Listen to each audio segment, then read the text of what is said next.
Olá, alunos, tudo bem?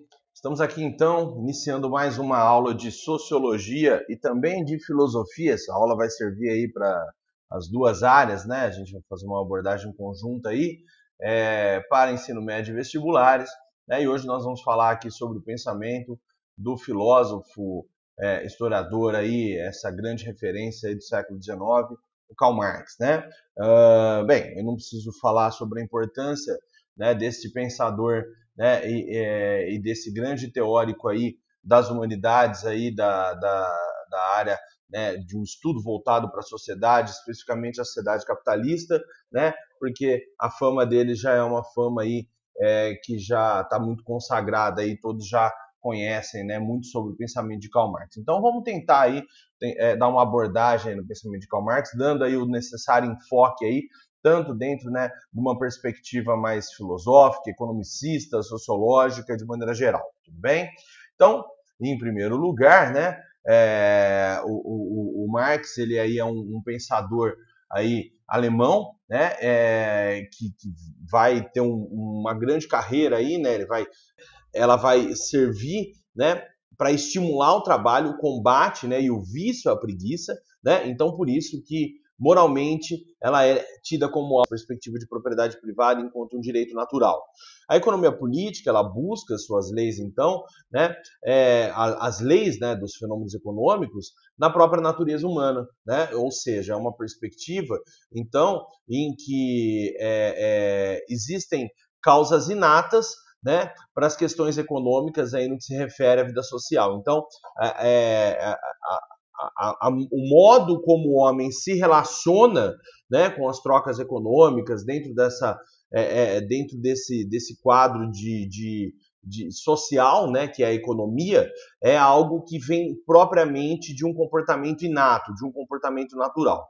Então, se a ordem natural ela é racional e os seres humanos possuem uma liberdade natural, então a economia política ela garantiria, né, segundo os teóricos dessa teoria, né, que a própria racionalidade natural e a liberdade humana se realizassem por si mesmas, sem entraves e sem limites, tudo bem?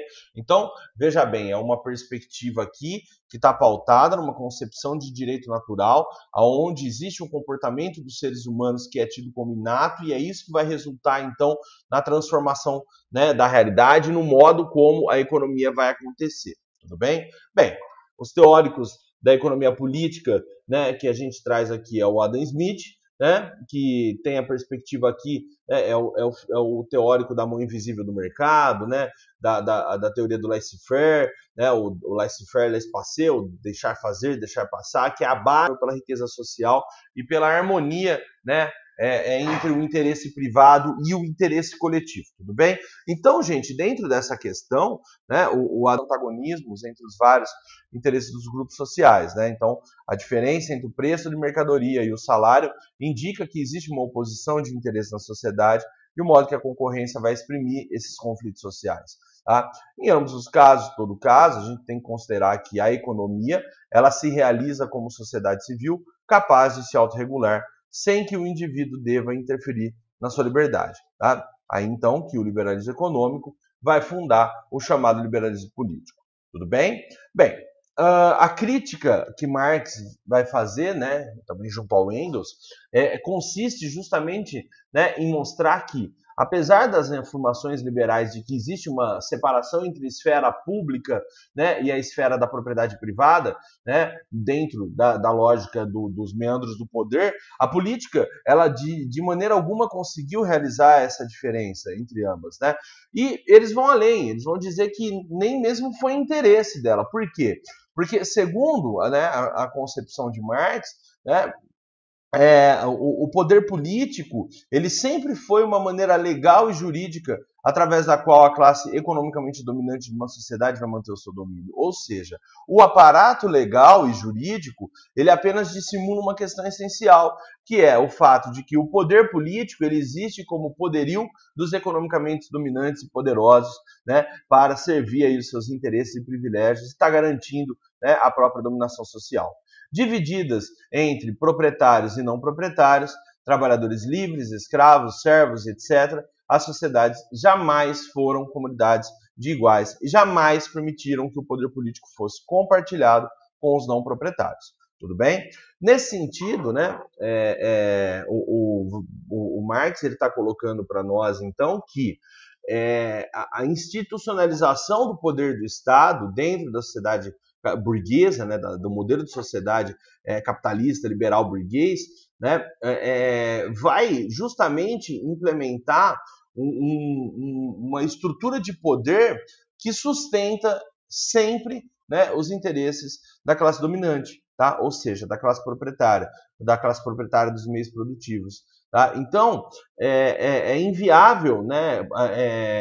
A gente vai ver depois, né, que para poder antecipar um pouco, que é nesse sentido que esses autores sustentam que a única via possível de emancipação da classe trabalhadora é a revolução.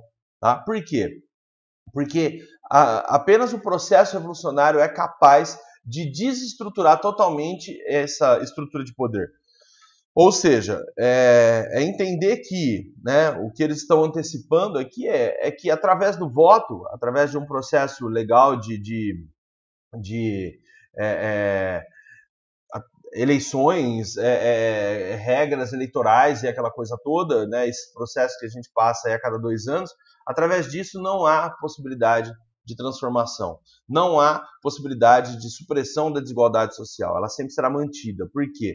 Porque o aparato, né, do poder, ele está sustentado aí a partir das classes dominantes. Isso fica muito claro para nós, né, quando a gente observa aí que a nossa sociedade ela é justamente isso, né? A gente está passando agora por um momento delicado no nosso país, em que a gente está tendo uma alta absurda no preço dos alimentos e tudo mais, e ainda assim os interesses, né, das classes proprietárias que produzem, né, bens de primeira necessidade, né, ao aproveitar um momento em que a moeda estrangeira principal, que é o dólar, está lá em cima, eles revertem todos esses alimentos para quê, né? Para vender para o exterior, para exportação.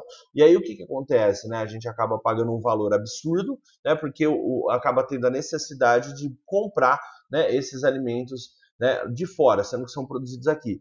Isso mostra que o Estado ele não tem força, né, para bater de frente contra os interesses das classes dominantes. Isso aí é uma questão muito delicada, como a gente pode ver.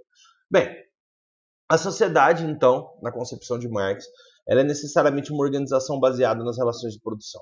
Tá? Ou seja, na produção social da sua existência, os homens então travam relações determinadas, necessárias e independentes de sua vontade.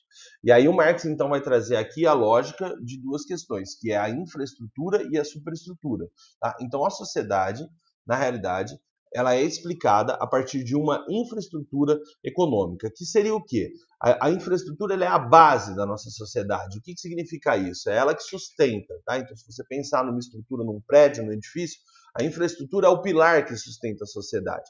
E o que sustenta essa sociedade é justamente, né, a ideia de que uma infraestrutura, né, ela vai estar sendo colocada, então, a partir de uma... ela vai ser definida, desculpa, a partir das relações trabalhistas. Tá? Ou seja, o modo como os indivíduos produzem, né, a sua vida, né, os bens necessários e tudo mais. Então, tudo aqui o que é sustentado a partir dessa relação. Então, as relações de produção, ou seja, a forma como está organizado o trabalho, é a forma como está sustentada as relações produtivas. Nesse sentido, a sociedade civil, então, ela vai ser o processo de constituição e reposição das condições materiais de produção econômica, pelas quais, né, vão ser engendradas, ou seja, vão ser geradas, criadas as classes sociais. As classes sociais nós vamos definir elas, né, de maneira mais clara, né, mas esse texto aqui é só para a gente dar uma sintetizada em tudo, que seria entre os proprietários, né, seriam duas classes, os proprietários privados dos meios produtivos e os trabalhadores não proprietários que vendem sua força de trabalho como mercadoria submetida à lei da oferta e da procura no mercado de mão de obra, tudo bem? Então, essas classes sociais, elas são necessariamente antagônicas, né, em seus conflitos, e seus conflitos eles revelam uma contradição profunda, que é o fato de que os interesses irreconciliáveis de cada uma delas, né, demonstram veja bem, são interdependentes, tá? Uma classe precisa da outra para existir, porém, né, seus interesses não têm conciliação. Então, é nesse sentido que a sociedade, para o Marx, se realiza enquanto uma luta de classes. Tá? O que isso significa? Então, vamos ver. Vamos primeiro definir aqui de maneira mais sistemática o que é classe social. Veja bem.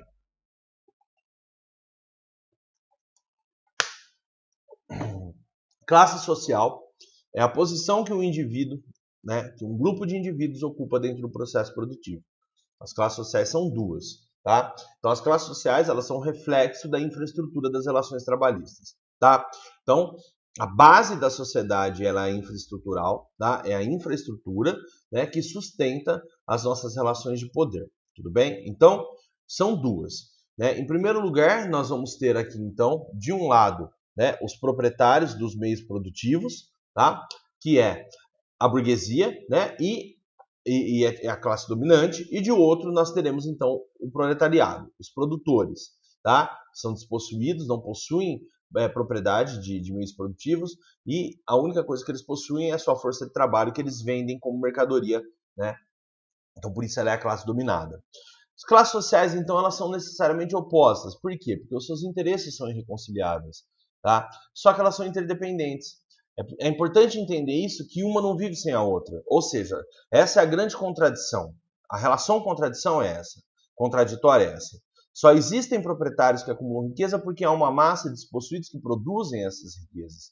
Então, dessa maneira, gente, o Marx vai dizer o seguinte, que a luta de classes ela é necessariamente um motor da história. Ou seja, a contradição, o fato de que as classes sociais são opostas, possuem interesses irreconciliáveis, tá? Mas são interdependentes, não conseguem viver uma sem a outra. Essa é a grande contradição. Então, a nossa sociedade ela se realiza enquanto luta de classes. Analisando, né, o que o Marx vai fazer para defender essa ideia, ele vai estar analisando aí as diferentes formas de propriedade, né? Ou seja, as diferentes formas de relação entre os meios de produção e forças produtivas, as diferentes formas de divisão social do trabalho, decorrentes da forma de propriedade e de relações entre os meios de produção e as forças produtivas. Analisando, né, toda essa estrutura, ele vai perceber que dentro do processo histórico, né, existe uma sequência, né, em que as modalidades das sociedades elas vão se alterando, porém essa relação, esse princípio de contradição, ele sempre vai existir. Então, por exemplo, cada modo de produção, né, que são as etapas, o Marx era um evolucionista na perspectiva social, né, então ele entende isso como etapas evolutivas, cada modo de produção. Ele vai dizer que trazia em si um princípio contraditório. Então, por exemplo, nós temos o modo de produção asiático, que é o modo de produção da servidão coletiva, né? Onde você tinha um Estado, uma classe sacerdotal que dominava tudo e o restante da população era escravizada, tá? Esses escravos eles vão se revelar. Então pensem lá no Egito Antigo, tudo que está acontecendo, né? O processo de libertação dos escravos, aquela coisa toda. Eles se rebelam, então, e isso vai acabar resultando no modo de produção antigo, que é um modo de produção escravista, mas uma forma de organização um pouco distinta, tá? Você tem a rebelião também dos escravos quando Roma cai, né? Então há um princípio de ruptura. Então a luta de classe ela existe quando ela chega ao seu clímax, tem uma ruptura desse modo de produção, dessa sociedade, né? Essa modalidade social do momento, que vai resultar então na sociedade feudal.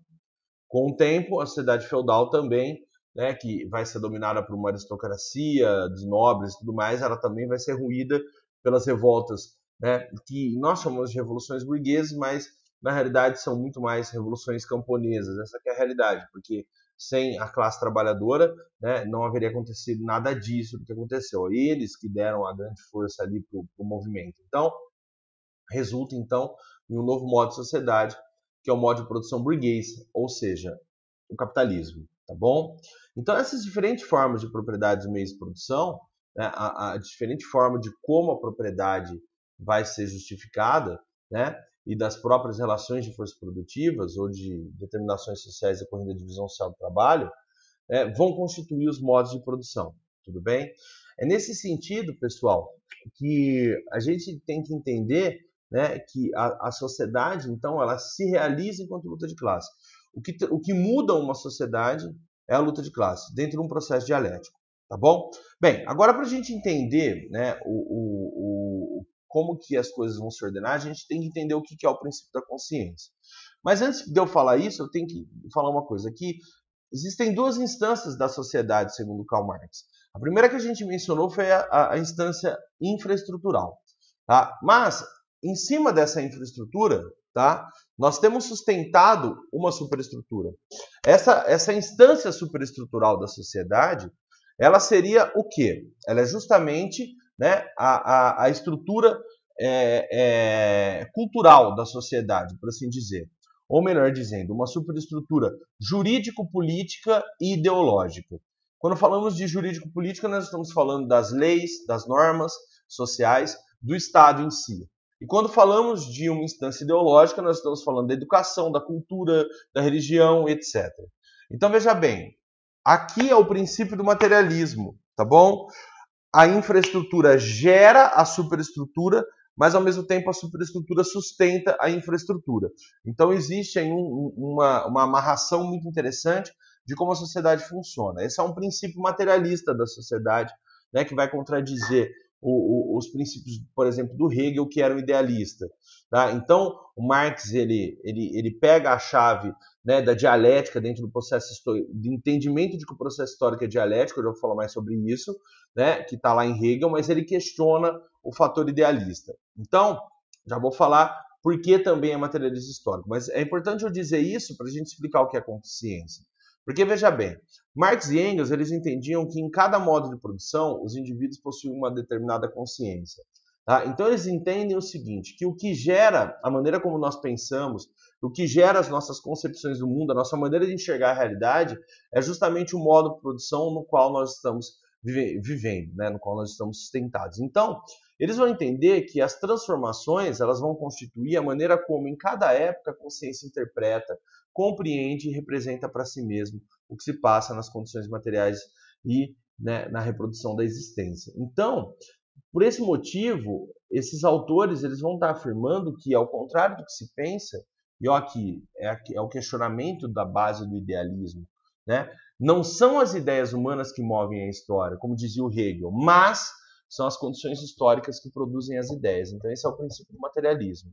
Tá? Então, veja bem, possuímos uma estrutura, uma base infraestrutural que se define pela própria relação de trabalho, ou seja, o modo como estão organizadas as relações de produção dos bens essenciais para os seres humanos, e essas relações de produção estão organizadas de uma maneira conflituosa, né, contraditória, que é, né, dividida entre proprietários de meios produtivos e não proprietários.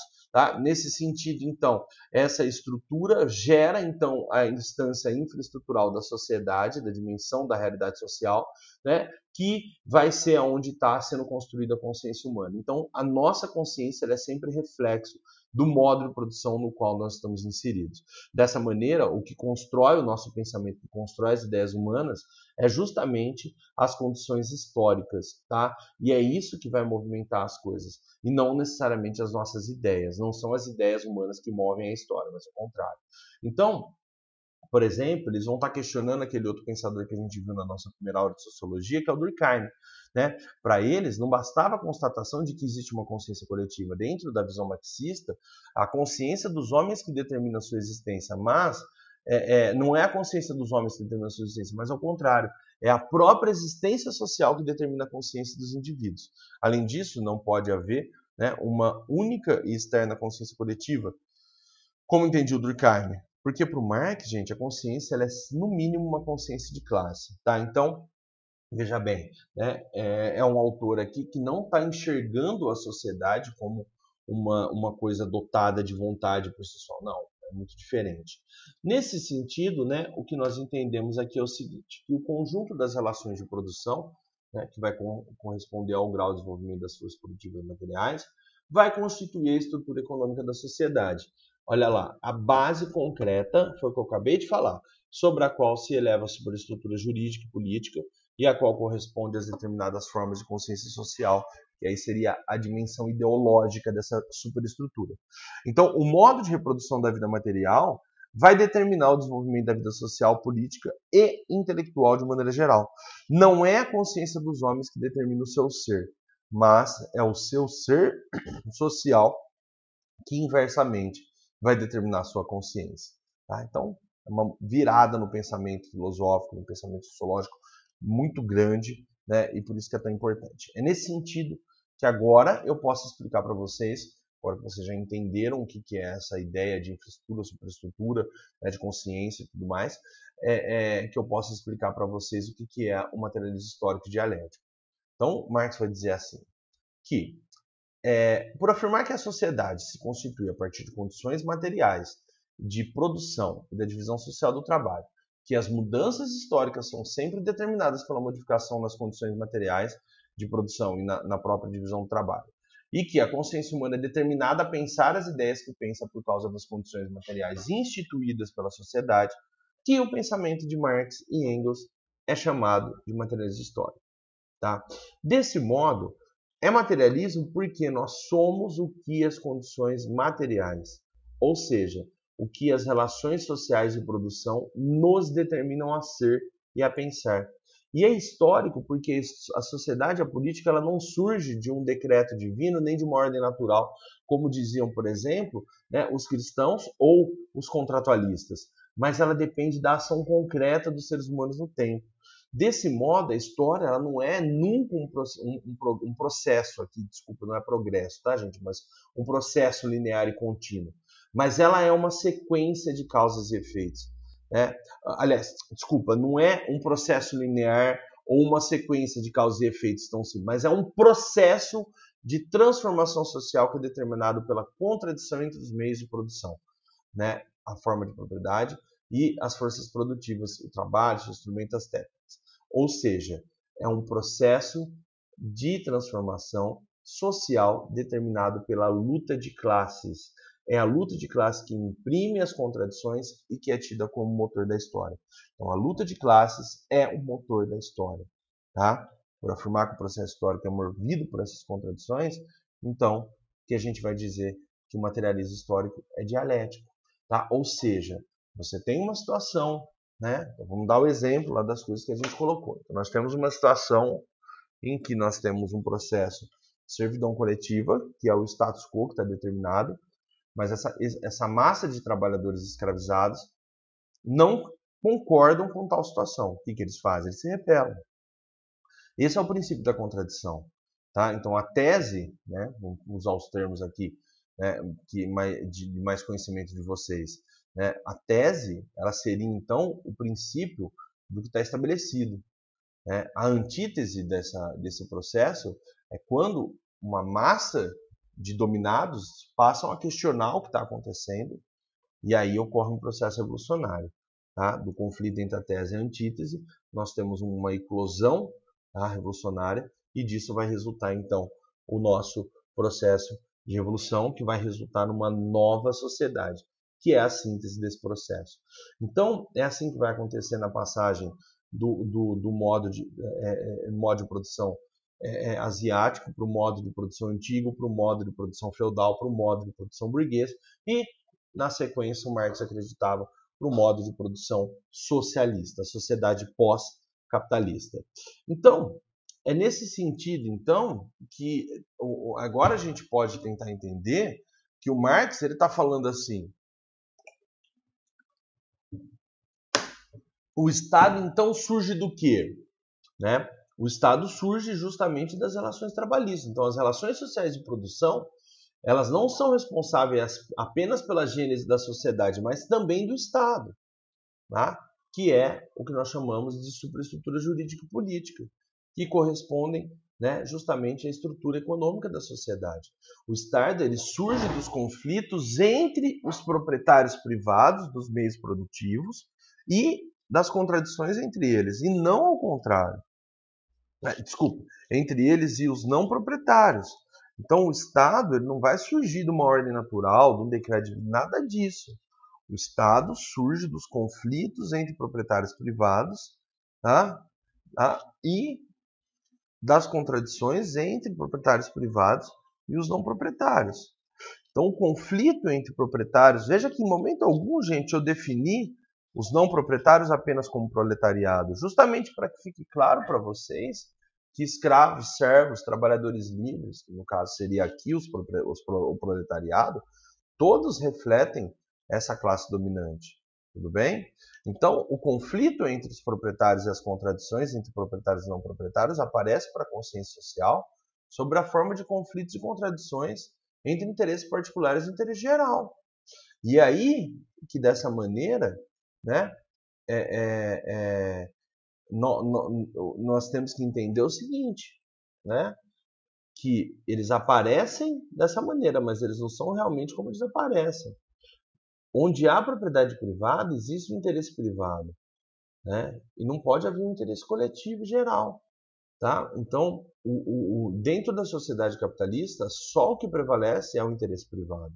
O interesse coletivo, por mais que a gente fale em democracia e tudo mais, essa ideia de coletivismo ela é sempre suprimida por essa perspectiva do Estado. Então, dessa maneira, nós precisamos que os interesses comuns entre proprietários e meios de produção, né, e a força para dominar os não proprietários tem que ser estabelecido de uma maneira que pareça correta, que pareça legítimo, que pareça válido. Então, o Estado, ele cria, né, então, em primeiro lugar, né, para que seja legítima a dominação, para que seja tido como legítimo, em primeiro lugar, é criado o Estado. Tudo bem? Então, o Estado ele é criado pela burguesia, por isso que ele é um Estado burguês. Então, obviamente que o conflito está justamente nisso. O Estado não defende os interesses da classe trabalhista, muito pelo contrário. Então, o Estado ele vai ser criado não como resultado, né, dessa relação. A ideia é que pense-se que o Estado é algo separado da sociedade, que está além dela, né? Ele é portador de direitos, de leis, ele é dotado de força para usar a violência na repressão, de tudo quanto que pareça perigoso ao quê? Ao Estado? Não, à estrutura econômica que está vigorada. Então, toda a revolução contra, né, a propriedade privada vai ser tida e interpretada pelo Estado, desculpa, como sendo uma ameaça, né? Vai ser colocado como uma ameaça à ordem social, ao Estado, à estrutura de poder, mas na realidade não é bem assim. É também, né? É também, porque assim, é, ao ameaçar, né, a estrutura das relações de produção, o modo como elas estão organizadas, nós estamos ameaçando sim essa ordem social. É por isso que para que o Estado seja, para que as pessoas vão, fiquem, eleições, vamos votar, esse cara vai mudar, vai ser tudo diferente e tudo mais, né? Que o Estado ele tem que aparecer como uma expressão do interesse geral, e não do senhorio particular de alguns poderosos. Quando se trata de um poder distante, separado, invisível e pessoal, que se encontra a serviço do bem comum, da justiça, da ordem, da lei, da paz e da segurança, o Estado então ele acaba sendo aceito, né? Essa que é a lógica. Assim como a própria dominação, porque os dominados eles não percebem a dominação como tal. Tudo bem? Então, assim, vamos falar da questão de trabalho para depois a gente poder falar da questão da ideologia. Tá? Porque aqui já daria para fazer o gancho com a questão da ideologia, mas vamos deixar ela mais para o final, que eu acho que para fechar com ela é importante. Em primeiro lugar, a gente tem que entender como que se dá a dominação na sociedade capitalista. E ela se dá por meio do trabalho. Porque é dentro do universo do trabalho que nós temos a própria caracterização e a compreensão da vida social. Não só na sociedade capitalista, mas em todo e qualquer modelo de sociedade. Por quê? Porque é através do trabalho que nós produzimos a nossa vida, a nossa existência, etc. Então, a divisão social do trabalho ela é realizada no desenvolvimento da sociedade. E quando falamos de divisão social do trabalho, nós estamos falando da separação entre proprietários e não proprietários, tá? Dos meios produtivos. É isso, então, que resulta nas classes sociais, definidas, então, pela posição ocupada pelos indivíduos dentro do processo produtivo. Dentro da sociedade capitalista, o Marx definia elas como sendo a burguesia e o proletariado. Tá? Estamos estudando a sociedade de trabalho, a sociedade capitalista. Dentro do processo de trabalho, então, encontra-se três elementos fundamentais: força de trabalho, objeto de trabalho e meio de trabalho. A força de trabalho é a mão de obra. O objeto do trabalho é a matéria-prima que vai ser transformada em uma mercadoria para ser vendida. E o meio de trabalho são os meios produtivos que se utilizam, que podem ser desde animais e terra até todas as ferramentas, máquinas e etc. Então, a ideia aqui é que dentro do processo de trabalho, o trabalho produz mercadoria. Mercadoria é um objeto com valor de troca, porque é destinado à venda. Então, uma matéria-prima, um pedaço de pau, é apenas um pedaço de pau, certo? Mas se esse pedaço de pau for transformado em qualquer coisa que seja, por exemplo, uma colher de pau, um banco, uma cadeira, o que for, aí ele já se passa a ter um valor. Então, a ideia aqui é que trabalho gera valor, já vou falar disso. Então, o excedente econômico, o lucro, ele não vai ser repassado ao trabalhador, mas ele vai ser apropriado pelos donos do meio de produção. Peraí que eu vou explicar isso melhor. Então, veja bem. Em primeiro lugar, nós vamos falar aqui do conceito de mais-valia. Então, mais-valia é o excedente de valor obtido pela exploração do trabalho. Ou seja, a transformação da matéria-prima pelo trabalho agrega valor ao produto. Eu estou dizendo é que trabalho gera valor. Então, quando você transforma uma matéria-prima, você está dando um tipo de valor para ela. É o valor trabalho, certo? A força de trabalho, ela também pode ser vendida como mercadoria. Então, mercadoria é tudo aquilo que você compra e vende, certo? Então, o trabalhador que não possui meios produtivos, ele vende sua força de trabalho, certo? Essa força de trabalho é o que acrescenta valor ao produto do objeto transformado. O que não é repassado ao trabalhador, mas ele é apropriado pelo proprietário. Tá? Por quê? Porque aqui nós temos o conceito de mais-valia. Mais-valia é necessariamente a diferença entre o valor da quantidade de trabalho necessário para produzir uma mercadoria e o que o trabalhador efetivamente recebe como salário. Ou seja, o valor pago pela venda da força de trabalho para produzi-la. Nesse sentido, gente, para ficar claro, vamos dar um exemplo básico. É aquela ideia assim. Vamos dar um exemplo do McDonald's, por exemplo.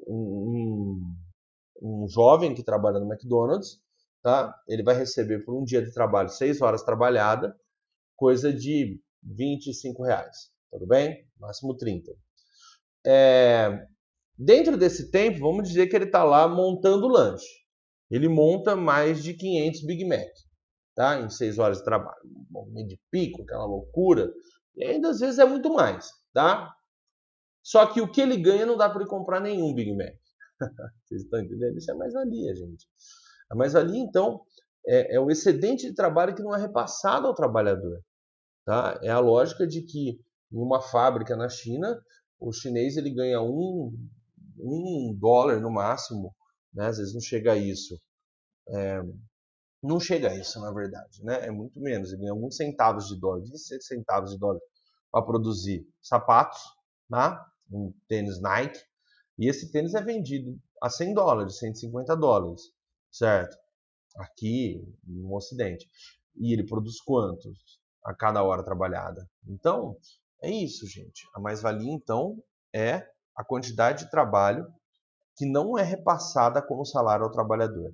Então, se um trabalhador trabalha 8 horas, tá? Bem, vamos supor um cálculo hipotético. Vamos supor que dessas 8 ele receba um salário referente a 3. As outras 5 horas que ele trabalhou é o que gera o lucro, certo? Então, o lucro ele vem do excedente de trabalho. Mas como que é produzida a mais-valia? A mais-valia ela vai ser produzida de duas maneiras. Nós temos aquilo que chamamos de mais-valia absoluta, ou seja, o aumento das horas trabalhadas, né, vai produzir mais-valia. Então, muitas vezes, por exemplo, o Marx está analisando uma realidade em que não havia essa coisa de pagar hora extra, gente. Então, tudo que era pago, né, tudo que era trabalhado, precisa acabar isso aí. Os caras iam ficando, certo? Eles iam ficando, eles iam trabalhando e que se foda, né? E eles não recebiam pelo que eles trabalhavam a mais, tá? Então isso daí, gente, é a tal da mais-valia absoluta.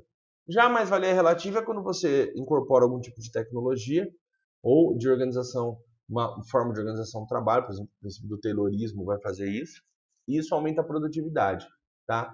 Então, a mais-valia absoluta aumenta a produção. A mais-valia relativa ela aumenta a produtividade e, consequentemente, ela também aumenta a produção, lógico, né? Mas uma riqueza, por quê? Porque produz mais riqueza em menos tempo, tudo bem? Então é isso, mais-valia absoluta aumenta a produção, certo? por outro lado, a mais-valia relativa ela aumenta a produtividade, consequentemente, ela também aumenta a produção. Produz mais e menos tem, certo?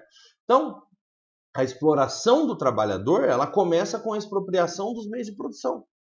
A burguesia se apropria do excedente de produção. A apropriação da produção é que vai configurar uma forma de desigualdade social.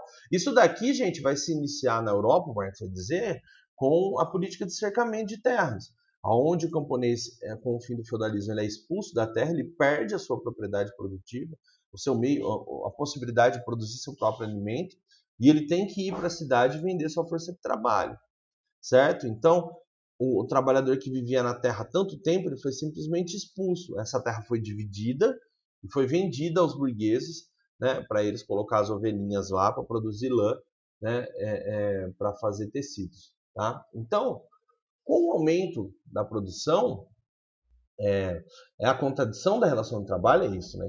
Que o aumento da produção não melhora em maneira alguma a vida do trabalhador, pelo contrário, aumenta a riqueza do dono, né?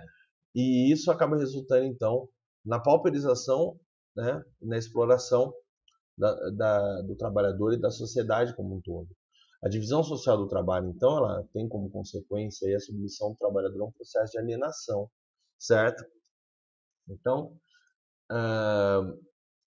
o trabalhador, para que ele não questione, ele tem que ser alienado. E ele é alienado dentro do próprio processo de trabalho. Nós temos que a alienação, então, é um processo de exteriorização de uma essência humana e do não reconhecimento dessa atividade. O indivíduo alienado, ele é coisificado, ele passa por um processo de reificação. Então, Marx ele vai retratar a alienação em 5 pontos distintos. A gente vai falar de cada um deles. Em primeiro lugar, em relação ao produto do trabalho. Em segundo lugar, o processo de produção. Em terceiro lugar, a relação, a existência do indivíduo enquanto membro do gênero humano. Tá? Ele é coisificado. E em quarto, em relação aos outros indivíduos. Então, o trabalhador, quando ele é alienado ao produto, né, o que ele produz, o que ele cria, não é dele, certo? Então, isso tem como consequência que o produto se consolida perante o trabalhador como poder independente. Ou seja, quanto mais o operário se esgota no trabalho, tanto mais poderoso se torna o mundo estranho, objetivo, que ele cria perante de si. Mas ele se torna pobre e menos o mundo interior passa a lhe pertencer. O segundo processo é o processo em relação ao processo de trabalho, né? Então, a alienação do trabalhador relativamente ao processo, ao produto da sua atividade surge ao mesmo tempo vista do lado da atividade do trabalhador como alienação da atividade produtiva. Ou seja, isso daqui, gente, está na seguinte ideia, né? Na construção ontológica do ser humano, o Marx ele vai dizer o seguinte, que é assim, a ontologia se refere ao ser, né? Mas a construção ontológica do homem, então a essência do homem, ele vai dizer o seguinte, que através do trabalho, quando o homem trabalha, ele produz aquilo que ele precisa para a sua existência, mas ele também produz a si mesmo. Só que se aquilo não pertence a ele, ou se dentro do processo de trabalho você tem uma divisão onde ele não vê todas as etapas do processo produtivo, então ele não está servindo de nada para aquilo, o trabalho não está servindo para dar sentido à existência do homem, não. O trabalho, na realidade, ele está servindo apenas a servir um interesse além do próprio homem. Então, né, o trabalho é aquilo que faz do homem o que ele é, certo? Só que no processo de alienação, a manifestação essencial do homem ela deixa de existir. Então passa a ser um trabalho forçado, não voluntário, determinado por uma necessidade externa. É como se o homem virasse, por exemplo, só um apêndice da máquina. Ele foi então reificado ou coisificado, se vocês preferirem. Se o trabalho é o processo de humanização, no trabalho, né, quando há alienação do trabalho, quando há exploração do trabalho, aí o que nós vemos é outra coisa. O que nós vemos é justamente um processo de coisificação do homem, certo? Então o trabalho ele não é uma feliz confirmação de si, desenvolvimento de uma livre energia física e espiritual, mas antes é o sacrifício de si, a mortificação. Né? Então o homem ele não passa de um animal de tração nesse processo. E a consequência é a própria degeneração dos modos de comportamento humano. É bem sério. Com a alienação, né, da atividade produtiva, né, o trabalhador também vai se alienar então do próprio gênero humano. Ou seja, que é o que eu estou falando agora, né? A perversão que separa as funções animais do resto da atividade humana e faz dela a finalidade da vida implica a perda completa da humanidade. Então, a livre atividade consciente é o caráter específico do homem. A vida produtiva, a vida genérica, é vida genérica, desculpa. A livre atividade consciente é o caráter específico do homem, já a vida produtiva é uma vida genérica. Mas a própria vida ela surge no trabalho alienado apenas como meio de vida. Além disso, né, a vantagem do homem sobre o animal, isso é, o fato de o homem poder fazer de toda a natureza extra-humana o seu corpo inorgânico, vai se transformar, né, devido a essa alienação, numa desvantagem, uma vez que escapa cada vez mais ao homem, né, ao operário, o seu corpo inorgânico, quer como alimento do trabalho, quer como alimento imediato do físico. E por fim, né, a ideia de que, né, a consciência dessa alienação do trabalhador da vida genérica, da humanidade, é a alienação do homem pelo homem.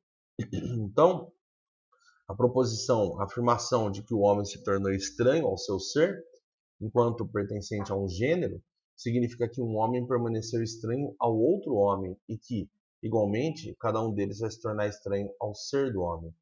Essa alienação recíproca dos homens tem a manifestação mais tangível na relação operário-capitalista. Essa alienação recíproca entre os homens é o que faz da nossa sociedade algo que vai extremamente no sentido contrário ao apoio ao cooperativismo, né? a negação, né, do outro, totalmente, certo? Então, aqui está o conflito, né, real das coisas. Quando alguém tenta se mobilizar numa luta por todos e esse indivíduo ele vai ser tomado por um vagabundo qualquer, um arruaceiro, qualquer coisa que seja. Nesse sentido, para que isso tudo se aconteça com uma verdadeira maestria, é necessário um mecanismo ideológico. Um mecanismo, ideologia em Marx, então, não é um simples conjunto de ideias e tudo mais, não. É o reflexo da inversão entre a causa e efeito, o princípio, a consequência, a condição, o condicionado, que leva à produção de imagens e ideias que pretendem representar a realidade. A ideologia ela explica como a sociedade é, mas não a sociedade real. É como se formasse um imaginário social invertido, um conjunto de representações sobre os seres humanos e suas relações, sobre as coisas, sobre o bem e o mal, o justo e o injusto, o bom e o mau costume, etc. Quando essas coisas são tomadas como ideias, essas imagens, esse imaginário social constitui ideologia. A ideologia, então, ela é o fenômeno histórico-social decorrente do modo de produção econômica. E a ideologia, então, nós podemos definir que ela tem uma função, né, que é ocultar a origem da sociedade. Então, em primeiro lugar, a ideologia não vai mostrar que a sociedade e o Estado, né, são fruto do modelo de sociedade burguês que está sendo... Não. Vai dizer que a sociedade ela é fruto de um pacto social, coisas assim, essas coisas que os contratualistas falavam, por exemplo. Então, oculta que a origem da sociedade na realidade é fruto das relações de produção, como relações entre os meios de produção e das forças produtivas sob divisão social do trabalho. Ela dissimula a presença da luta de classe, ou seja, nega, fala, não, isso não existe, tá? Essa luta de classe que besteira, as pessoas convivem bem, tudo bem, é isso aí mesmo. Aí, por exemplo, né? Vocês estão no supermercado, aí vocês escutam, colaboradora Ana, por favor, comparecer à sessão de não sei o quê. Não é um colaborador, é um funcionário, certo? Colaborador tem é outra coisa, certo? Ele é um funcionário, ele está vendendo sua força de trabalho em troca de um salário, certo? Ele não é um colaborador. Isso daí, gente, porque a nossa empresa é uma família. Isso não existe, não é família, certo? Família é outra coisa, gente. Isso é desvirtuar, isso é utilizar de eufemismos para dissimular o essencial, que é a exploração, tá? Dos não proprietários pelos proprietários privados dos meios de produção. Tá? É a negação da desigualdade social. Tá? Então, fala que é dizer que a desigualdade social, né, a miséria, a pobreza, é fruto do indivíduo ser preguiçoso, do indivíduo não ter o mesmo talento que o outro. Né? Ah, se o cara ficou rico é porque... Né? Vocês lembram aí, né? Mas foi seu pai que te deu ou você que trabalhou para comprar? Lembra no caso de racismo que aconteceu, né? Então, vai dizer que é um indivíduo que não tem talento, que não teve disciplina suficiente, tá? Mas o capital ele também é cultural, gente, tá?